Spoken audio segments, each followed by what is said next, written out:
Since I can remember, Australia's values have been under threat. I am talking about fear of losing the innate grace, that is, the subjective sense of the Australian way. The threat is long, and most are foreign. The reported attacks by mass media are external to Australia's W.A.S.P heritage. They are the values for what our soldiers died for. The land down under, adrift in Asia. We Australians have been under the threat of potential invasion since the frontier wars.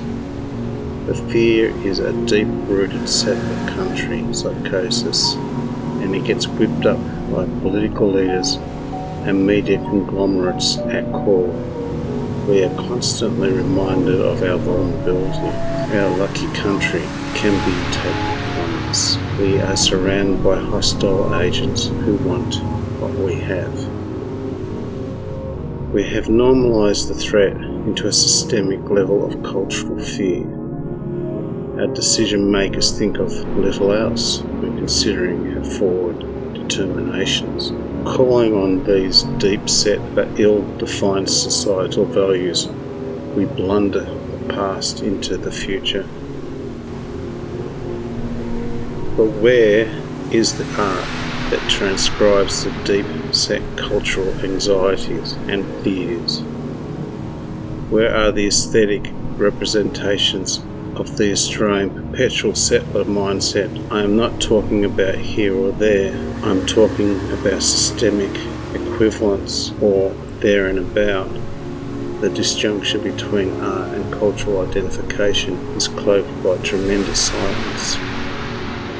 Australian art is bound to the manifestations of genre, style and fashion, spawned by allied interests. In short, we follow the European canon.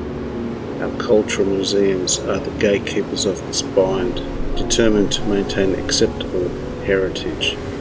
What is not noted as acceptable is not considered worthy. It exists, but cannot be noted. The National Gallery institutes cultural identity, power and knowledge through artefact collection. They have the authority and resources to claim credibility.